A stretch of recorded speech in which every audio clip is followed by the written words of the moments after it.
She sat in her Sunday best every single day for a visitor who never came. Adelaide Monroe was always dressed as if attending a recital, her silver hair coiled in a bun, her cheeks lightly dusted with blush, and her lavender cardigan buttoned to the collar. She sat near the same corner window at Willow Creek Nursing Home, one hand resting over the other, eyes fixed on the parking lot through sheer curtains. It was 3 p.m.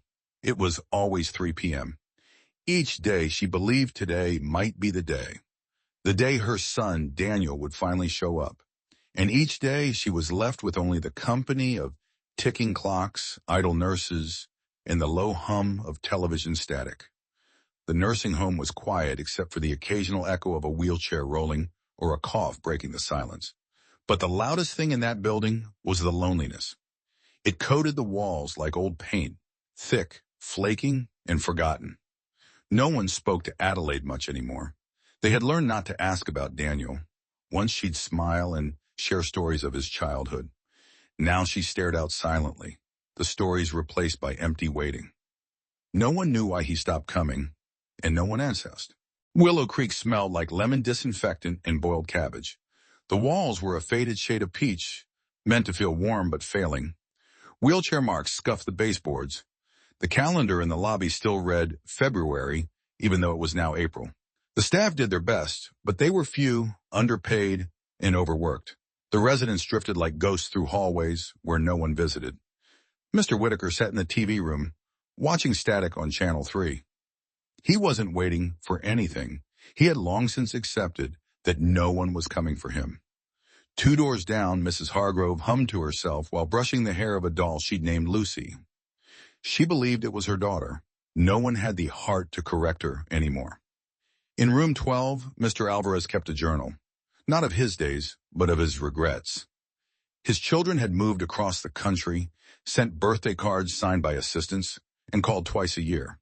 He didn't resent them, but each word he wrote in that journal weighed like a stone. These were not just old people. They were once teachers, nurses, veterans, artists, lovers, parents, but now they were residents of room 3 or 14 or 21. And in this place, those numbers mattered more than their names. Clara Jensen was 23 and freshly licensed as a geriatric nurse. She had imagined Willow Creek as a place full of life stories, gentle hands, and the occasional birthday celebration. What she found instead was heartbreak in slow motion. On her first day, she walked into room 7 and introduced herself to Mr. Garlandond, who immediately called her Marcia and asked for his wife. She passed away 10 years ago, a fellow nurse whispered after pulling Clara aside. We don't remind him. He forgets again tomorrow. At lunch, Clara offered to help Mrs. Lee with her tray. The elderly woman looked at her, eyes wide with fear, and shouted in Korean, a language Clara didn't speak. No interpreter was available. The moment passed, awkward and unresolved. That afternoon she met Adelaide. There was something regal about the way Adelaide sat, like a queen on a throne, waiting for a royal arrival. Clara introduced herself gently, but Adelaide merely nodded and turned back toward the window. Do you play the piano? She asked out of nowhere. Clara blinked. I did, as a kid. Adelaide smiled faintly. Play again, while you still can. Then silence. Clara stood awkwardly for a moment, then moved on. But something in Adelaide's voice lingered with her, like a note that refused to fade. There was a piano in the lobby of Willow Creek. No one played it anymore. Once it had been the centerpiece of weekly sing-alongs. Now it was mostly a place to set magazines and lose dust. Its keys were slightly yellowed, and middle C stuck when pressed. One evening, after finishing her shift, Clara lingered near it. Something Adelaide said gnawed at her. Play again. She sat down. She pressed a tentative key. It rang out clear, if a little sad. She played a scale, then a melody. Claire de Lune, slowly, hesitantly. Behind her, something shifted. Chairs scraped. A wheelchair rolled. Adelaide had left her corner window. She approached the piano, stopping just close enough to watch, but not to speak. When Clara finished, Adelaide whispered, You remembered how to feel. Music does that. It was the first real conversation they'd had, and in that moment, Clara realized These people weren't just fading.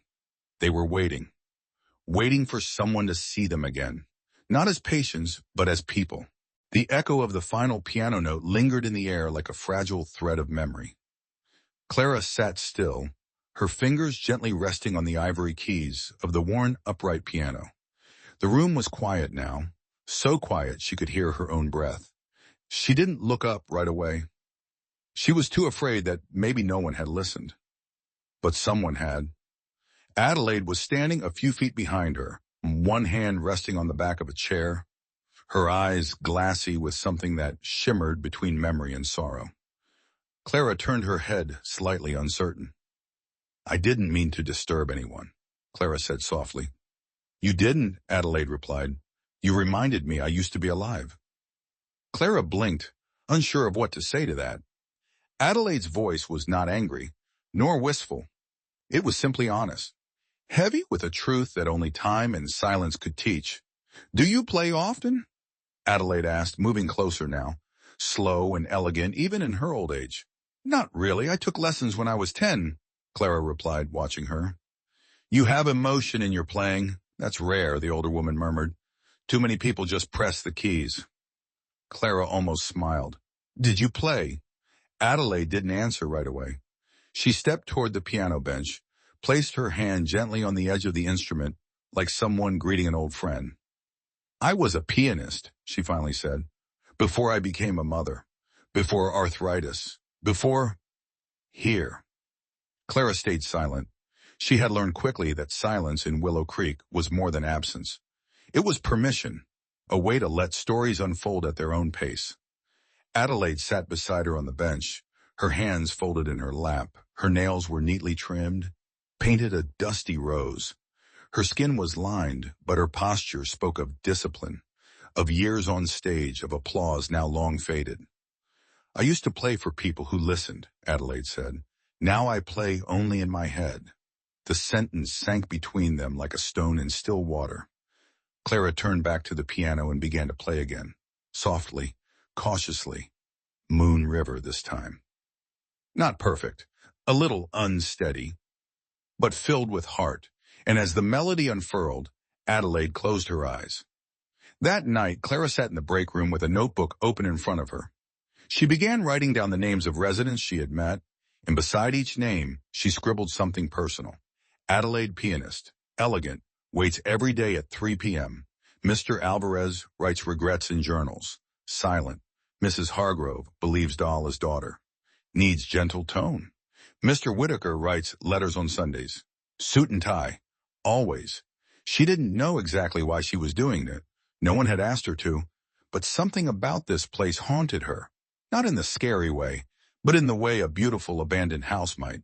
A place full of stories that someone needed to remember. She thought about her grandmother, long past, about the fact that no one in her family had time to visit her in the last few months. They had meant to. They always meant to. But meaning to doesn't bring flowers, or warmth, or piano music. The next day, Clara returned to the piano during lunch break. This time, 3 people watched. Mr. Whitaker sat in his wheelchair, hands clasped tightly in his lap, nodding slowly with each phrase. Mrs. Jenkins, the woman with dementia, hummed along in scattered rhythm. Even Mr. Alvarez, silent as ever, stood in the hallway doorway for a moment before disappearing again.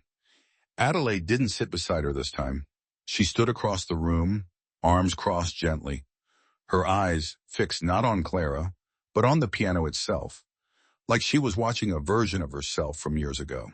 After Clara finished, she turned to the group and smiled. "Any requests?"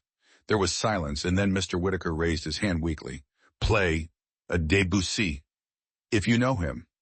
Clara nodded. She didn't know Debussy well, but she'd learn. That night, she brought her tablet and headphones. She found a video of Claire de Lune and played it over and over again in the nurse's dorm. Her fingers tapped the melody into the bedsheets. She wrote it down, sketched out finger placements, whispered the notes like a prayer. She wasn't just a nurse anymore. She was becoming part of the chorus that had long been silenced here. By the end of the week, things began to shift. Adelaide walked to the lobby earlier than usual and asked Clara to move over on the bench. "I'll play something," she said. Her voice was calm but determined. Her fingers trembled when they touched the keys, and she winced with the pain of stiff joints. But she pressed forward, playing the first few lines of a Chopin prelude, broken and slow. The notes were not perfect. They were fragile, but in their fragility was something sacred. Clara sat beside her, not as a nurse, not as a helper, but as a companion. When Adelaide stopped, she didn't look for praise. Instead, she turned to Clara and said, "Thank you. I remembered something about myself." And just like that, the piano became more than furniture. It became a pulse, a reason to gather. Every day after lunch, 2 or 3 residents came by. Sometimes they listened. Sometimes they joined in. Once Mr. Whitaker recited a poem. Once Mrs. Hargrove brought Lucy the doll and sang to her in a childlike voice. But most importantly, something intangible filled the air. It was soft, unseen, but it was there. Hope. Every Sunday morning at exactly 8:30 a.m., Mr. Whitaker shaved. His hands shook, so the process took time. He wore a white dress shirt with a navy tie, always slightly crooked, and a tan vest with a missing button near the top. His routine never changed. Not for weather, not for holidays, not even when he had a cold. He would sit at the small wooden desk by his window in room 21, pull out a sheet of ivory paper, and begin writing. "Dear Rachel." It was always the same opening line, the same pen, the same deliberate loops and curves, though now slower than years before. He kept a dictionary on the shelf, not because he forgot words, but because he liked to be precise. Clara passed by his door one morning and paused. "Would you like some tea?" she asked. Mr. Whitaker smiled gently but didn't look up. "Tea is lovely, but not during writing hours." She chuckled. "Who's Rachel, if you don't mind me asking?" He paused. His pen hovered just above the paper. "My daughter. Lives in Boston. Lawyer. Strong-minded. Like her mother." Clara leaned against the doorframe. "She sounds impressive." "She is," he said, "though I haven't heard her voice in maybe 5 years now." Clara's smile faded. "Do you send the letters?" "No," he said, and carefully placed the pen down. "I stopped mailing them when she stopped replying." Silence filled the room for a moment. Outside, birds chirped against the morning sun. "But I still write them," he continued, "because they help me remember the version of me that she loved. And perhaps if she ever comes back, she'll find me not too far from the man she left." Clara felt her throat tighten. She looked at the neat stack of letters on his shelf. Unmailed, unopened, but clearly not unloved. Later that day, Clara shared the story with Nurse Hannah during their break. "That's heartbreaking," Hannah said, stirring sugar into her coffee. "It is," Clara nodded, "but also beautiful. He's choosing hope in his own way." Hannah sipped slowly. "You know, we see a lot of heartbreak here, but not everyone carries it so gracefully." They both fell quiet. That evening, Clara asked the facility manager if she could help residents reconnect with family through a Letters Revisited project, scanning, digitizing, and sending them via email or calling families directly. The manager smiled but gave the usual response. "There are protocols, privacy, consent forms, liability." And so, like Mr. Whitaker, she too wrote something she wouldn't send. Her first official report, labeled simply, "What We Forgot About the Forgotten." 3 days later, Rachel called. It wasn't a miracle. It wasn't even warm. It was because Clara had found her number in the emergency contact file, dusted and yellowed, and decided to dial. "Hello," came the voice on the other end. "Hi, is this Rachel Whitaker?" Clara asked cautiously. "Yes. My name is Clara. I'm a nurse at Willow Creek Nursing Home. I take care of your father." A long silence. Is he okay?" Rachel's voice cracked slightly. "He is. He's well. I'm sorry to call you directly, but I thought you should know. He writes you letters. Every Sunday. He hasn't mailed them, but he writes." Rachel was quiet again. Then, "I don't know what to say. You don't have to say anything. Just, if you ever feel ready to write back, I promise it would mean more than you can imagine." Click. She hung up. Clara stared at the phone, heart sinking. She had hoped for more. A promise, a visit. Anything. The next Sunday, Clara walked by room 21 and noticed something different. Mr. Whitaker wasn't at his desk. She knocked gently. "Come in," he called. He was in bed, a blanket pulled up, eyes closed. "No letter today?" Clara asked. "I wrote it earlier," he said.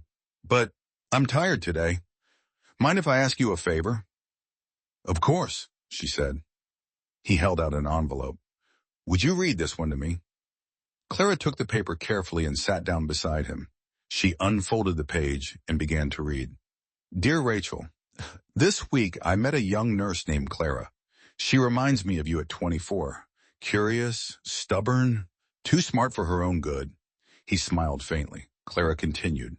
Her voice shook in some places, laughed in others. Mr. Whitaker kept his eyes closed, but she knew he was hearing every word. When she finished, he whispered, "Thank you." That night, Clara placed the letter on top of the others. But this time, she added a sticky note. She hung up, but she listened. A week later, a letter arrived. Real mail, with a Boston postmark. It was addressed to Mr. Thomas Whitaker, room 21, Willow Creek Nursing Home. Clara held it in her hands, stunned. She walked slowly to his room. He was napping in his chair. She knelt down beside him. "Mr. Whitaker." His eyes fluttered open. "Yes?" She held out the letter. "It's from her." His hands trembled as he reached out. He didn't open it right away. He just held it. Then after a long moment, he whispered, "I knew if I kept writing, I'd stay close enough for her to find me." It started with a piano note, then a letter, and now a hum. Mrs. Jenkins, who once wandered the halls speaking to no one, was now humming quietly as Clara passed her in the hallway. It was off-key, disjointed. But it was a sound, a human, spontaneous, living sound. Clara noticed it as she carried fresh towels to room 11. She paused and watched the old woman push her walker slowly past a chair near the window. On that chair sat Lucy, the doll she believed was her daughter, dressed in a clean pink dress Clara had washed the day before. "You remembered her dress," Mrs. Jenkins said, her eyes sparkling with the sort of joy that could only belong to memory. Or make-believe. "I did," Clara smiled. "She looks happy today." Mrs. Jenkins leaned down and whispered to the doll, "She's kind, isn't she?" Clara didn't interrupt. She just walked on, her heart heavier but warmer. Later that afternoon, she found Adelaide not by the window, but by the piano. She wasn't playing, though. She was polishing it. Her hand moved slowly, a soft cloth gliding over the wood like she was caressing something sacred. "You're up early," Clara said, surprised. Adelaide didn't look up. "It squeaked yesterday when I pressed E-flat. It was dusty. I couldn't leave it like that." Clara smiled. "So you're the piano tech now?" "I'm many things," Adelaide replied. "I just forgot some of them." Her voice wasn't bitter. It was lighter, as if remembering who she had been was no longer a burden, but a reunion. Behind them, Mr. Alvarez walked in, carrying a small black journal under his arm. He never attended the piano sessions before. He'd always lingered in the shadows. "May I sit?" he asked quietly. Clara and Adelaide both nodded. He sat in a wooden chair near the window. Then, unexpectedly, he opened his journal and began to read aloud.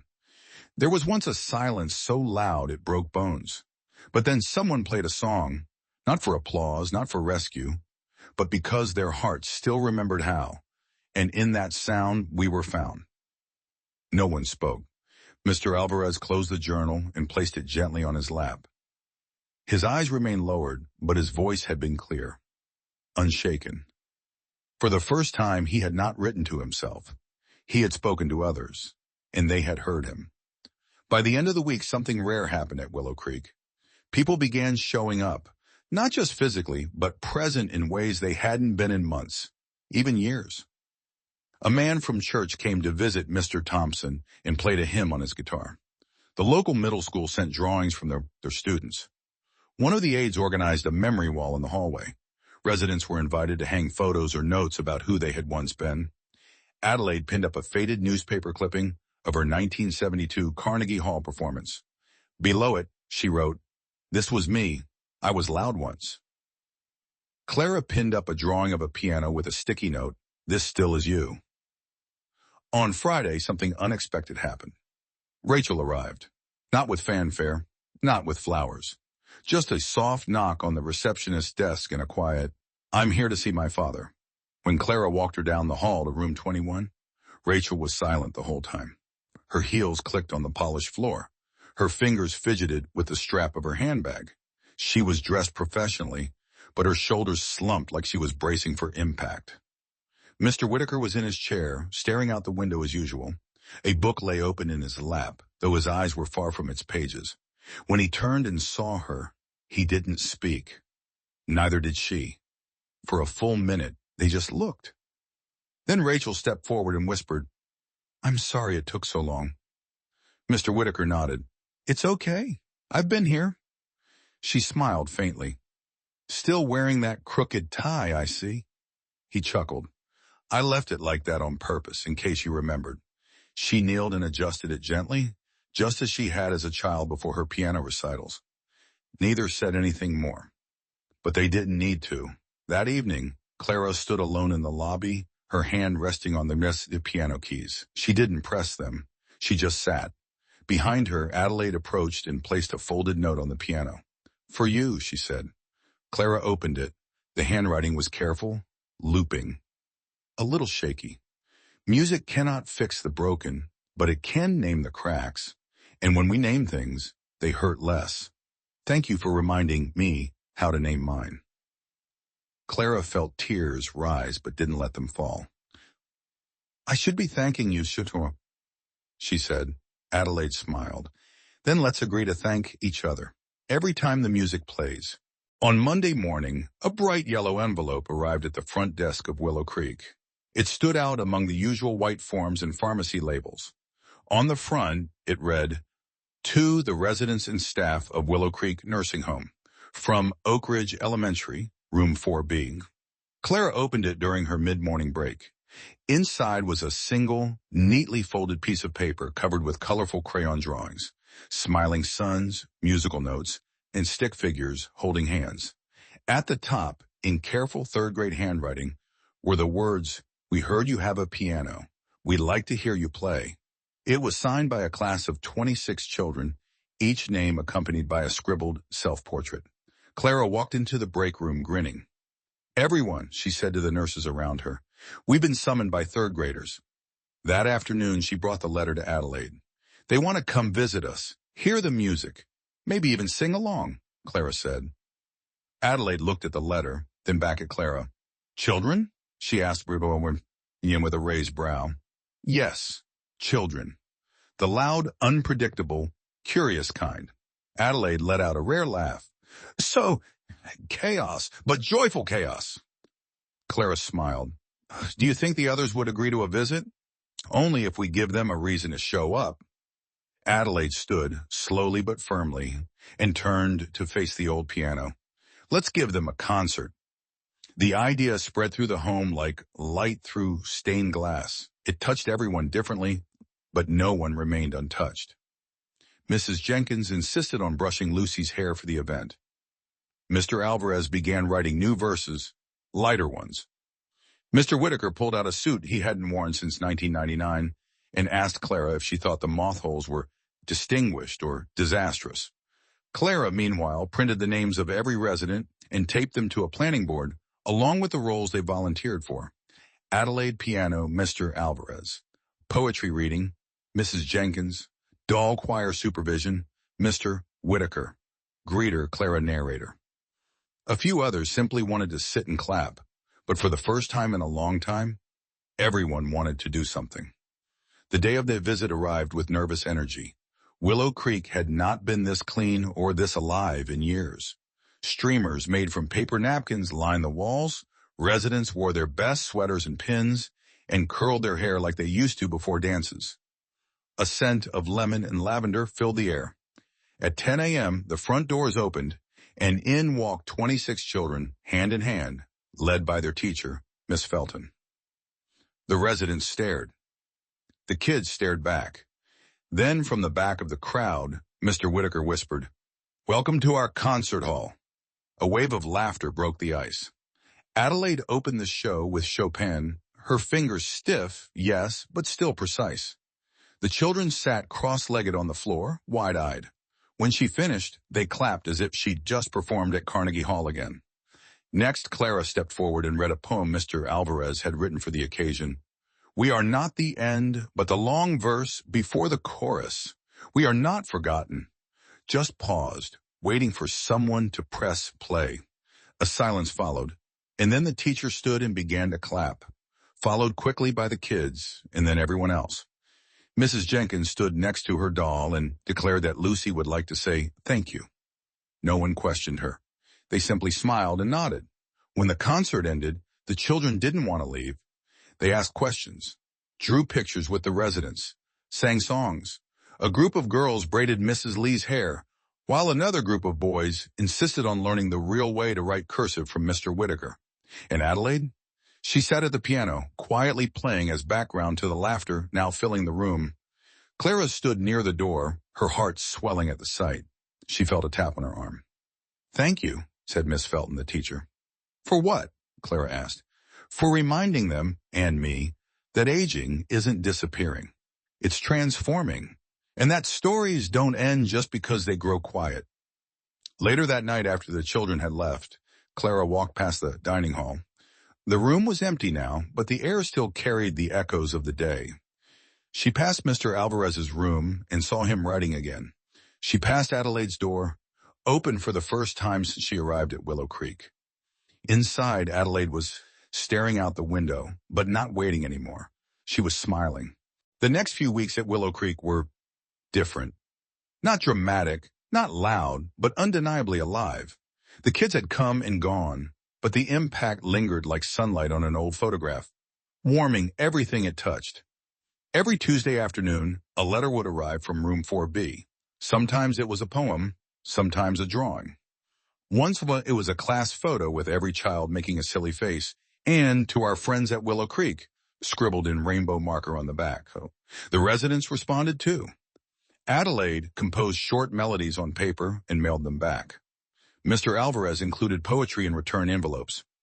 And Mr. Whitaker, ever the gentleman, wrote one letter for the entire class, signed "Your most devoted listener." These exchanges transformed the walls of Willow Creek. Clara began posting every new piece on a bulletin board in the hallway, right beneath a hand-painted sign that read, "We remember and we are remembered." But for Clara, something else was shifting too. Something inside. She had applied to a hospital internship program 6 months ago. A prestigious one. Competitive. Fast-paced. Full of technology and upward mobility. She had forgotten about it until the acceptance email came through. Her hands trembled when she opened it. The position started in 2 weeks. Across the state, that night she sat on her bed, knees pulled to her chest, the screen still glowing in front of her. She had worked so hard for this, so why did it feel like leaving? The next morning, she stood outside the lobby before her shift started. A soft fog hung in the air. Birds were chirping, faintly. Inside, she could hear the slow rhythm of someone playing scales on the piano. She walked in to find Adelaide. "Your thirds are uneven," Clara teased. Adelaide smirked without looking up. "So are my knees." Clara sat beside her. "I got into the hospital program." Adelaide kept playing. "That's what you wanted, isn't it?" she asked after a moment. Clara hesitated. "I thought so." Adelaide let her fingers fall off the keys like a final note. "Then you should go." Clara swallowed hard. "And if I don't want to?" Adelaide finally turned to her. Her eyes were kind but sharp. "Then don't. No one said dreams can't change. Only egos say that." Later that day, Clara joined Mr. Whitaker on his daily walk around the garden. He shuffled slowly, leaning on a cane now, but still proud, still upright. "I hear you got accepted to big things," he said without turning his head. "Word travels fast," he chuckled. "The walls here may be old, but they're very good listeners. They walked in silence for a few more steps. "Would you regret not going?" he asked. Clara didn't answer right away. "I think I'd regret forgetting how this place made me feel." Mr. Whitaker nodded. "Then take that with you, wherever you go, or stay. Just don't pretend it didn't matter." At dinner that evening, something unexpected happened. One of the aides wheeled in a small cart with a covered tray. Adelaide stood and tapped her glass. "Tonight," she said, "we honor someone who didn't treat us like residents, but like humans, with music, with laughter, and more patience than anyone who deals with Mr. Alvarez's poetry deserves." Laughter filled the room. Clara blinked in surprise. "What's going on?" Adelaide pulled the cover off the tray. On it sat a small chocolate cake with the words, "To Miss Clara, the heart of Willow Creek." The room erupted in applause. Mrs. Jenkins lifted Lucy to wave her doll arm. Mr. Whitaker stood with great effort and offered Clara his seat. Mr. Alvarez read a poem he wrote that morning, one about how kindness leaves a scent long after the person leaves the room. Clara couldn't hold back the tears this time. It wasn't about staying or leaving anymore. It was about who she had become because she stayed long enough to care. The next day, Clara declined the internship. She didn't announce it. She didn't make a speech. She simply stayed and began drafting a proposal for a new program. Generations in Harmony, Intergenerational Learning Through Music and Memory. The goal? Bring children and seniors together weekly. Share stories. Compose songs. Build empathy from both ends of life. She sent it to local schools, to nonprofits, to nursing homes across the state. She called it the Willow Creek Model. Weeks later, a new piano arrived, donated, polished, tuned to perfection. It wasn't a replacement. It was a continuation. On the wall above it, Clara framed a letter written in crayon. It read, "Dear Miss Clara, when I grow up, I want to be kind like you. I didn't know old people could sing songs, but they can. You showed me that. Love, Mila, age 8. Spring came late that year. The cherry trees outside Willow Creek finally bloomed in a slow, cautious pink, like they, too, weren't sure whether it was safe to hope again. Inside, Clara stood before a small wooden frame hung just outside the piano room. It held a simple photo, a group of smiling children, an elderly pianist, and a young nurse caught mid-laugh. Beneath the photo, a small plaque read, "Where stories return and silence learns to sing.